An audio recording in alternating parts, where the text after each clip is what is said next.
tem uma história nos bastidores de que o Chico Xavier foi convidado para conversar com um comandante, uma autoridade intergaláctica, extraterrestre, enfim. Interessante, isso é uma bombástica revelação. Então, O que que você tem a dizer sobre isso? Ele me contou esse caso. Ele já morava em Uberaba. Aí, determinado dia, o Chico Xavier falou, aliás, o Emmanuel falou com o Chico Xavier o seguinte: você foi convidado para uma reunião com um comandante estelar. Mas Uhum. para isto, e isto é fora da Terra, para isto você tem que ficar pelo menos 2 dias de jejum, sem comer sólidos, de preferência comendo só líquidos, tomando só líquidos, para você se desligar do corpo com mais facilidade pelo fenômeno da projeção astral, ou, como nós espíritas chamamos, de desdobramento perispiritual.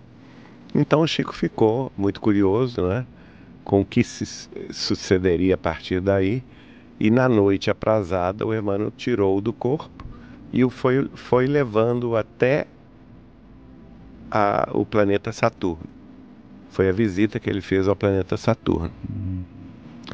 E ele viu, quando chegou a Saturno, ele viu que numa das grandes luas de Saturno, ele não me disse qual delas, havia uma nave gigantesca, uma nave interestelar, né, gigantesca, estacionada numa das luas de Saturno.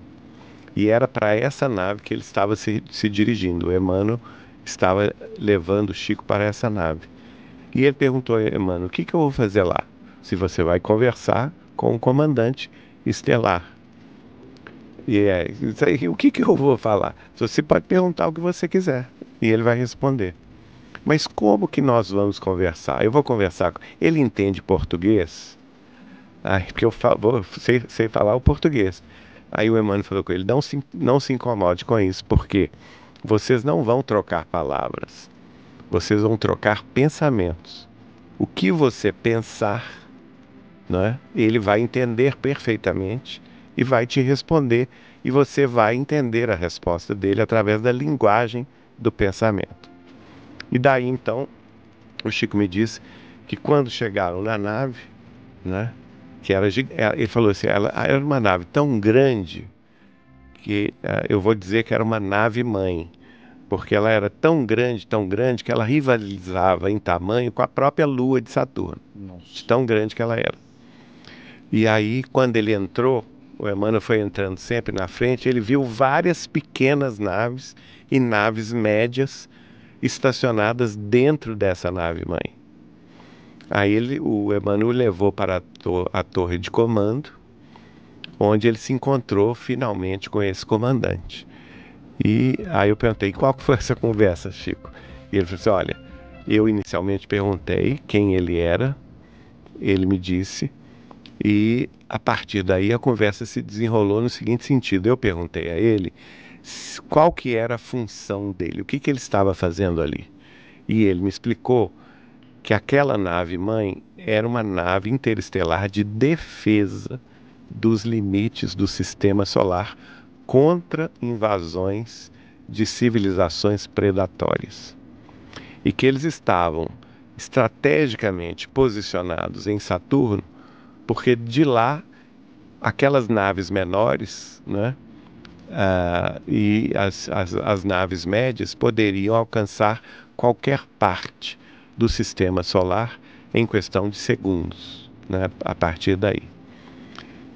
Foi aí, inclusive, que ele ficou sabendo da existência de determinadas civilizações predatórias de outros sistemas estelares, né, que buscam conquistar sistemas estelares.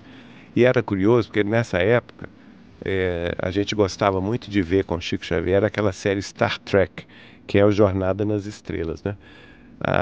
Onde o Vivaldo, que era meu cunhado na época, ele morava com o Chico, ele tinha a casa dele ali junto com o Chico.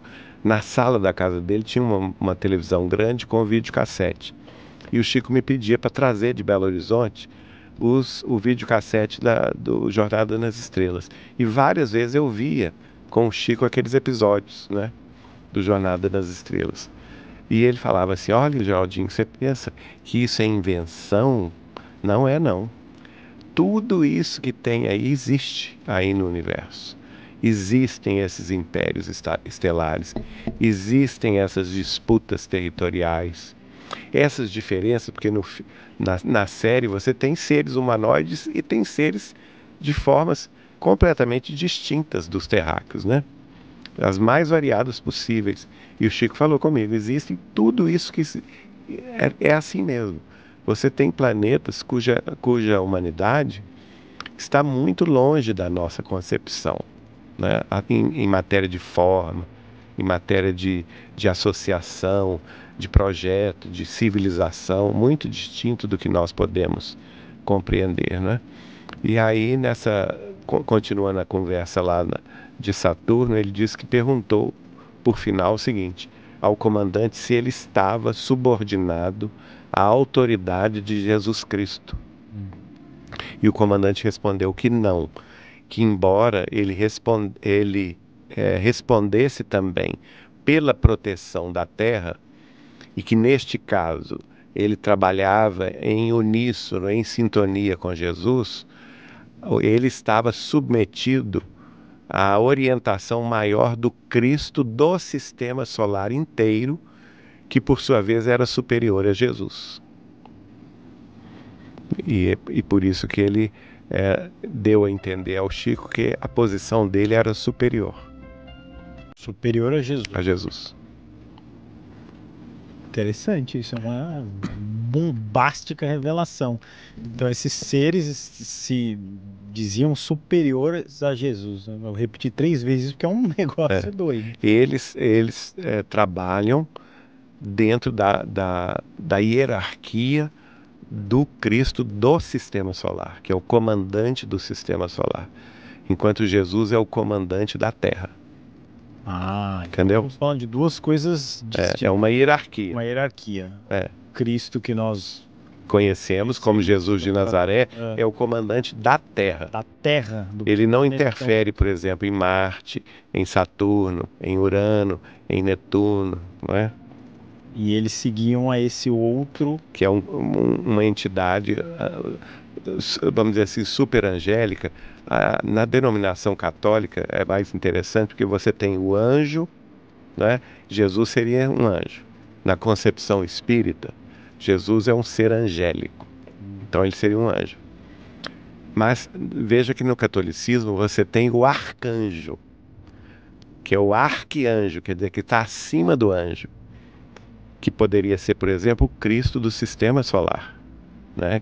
Os arcanjos dirigem sistemas estelares inteiros. Uhum. Mas você tem também, na concepção católica, o serafim, que está acima do arcanjo. Então a gente imagina, ele pode dirigir nebulosas inteiras que têm sob o seu comando vários sistemas estelares.